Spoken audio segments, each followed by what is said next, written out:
তুমি যদি academic plus অ্যাডমিশনে ভালো করতে চাও বায়োলজিতে, তাহলে তোমাকে মেইন বই পড়তে হবে। এখন আমরা সবসময় একটা ভুল কাজ করি, সেটা হলো আমরা বিভিন্ন ফেমাস ভাইয়ার ক্লাসের নোট করি অথবা তাদের ক্লাসের সাইটগুলো পড়ে যাই।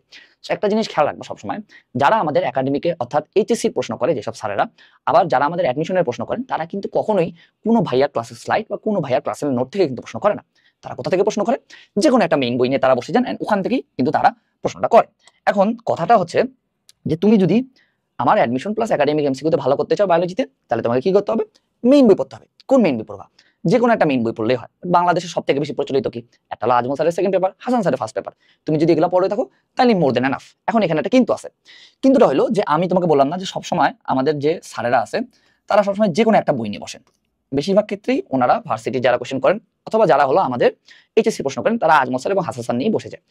তুমি একটা জিনিস নোটিস করবা যে আমাদের ভার্সিটির যে কোয়েশ্চেন ব্যাংকটা আছে ওটাকে জাস্ট খুলে দেখবা, এন্ড এইচএসসি বোর্ড এমসিকিউ গুলো যেগুলো আছে ওগুলো খুলে দেখবা যে আমাদের প্রায় 99.99% প্রশ্নই কিন্তু আমাদের আজমল স্যার এবং হাসান স্যারের বই থেকে ডিরেক্ট কম।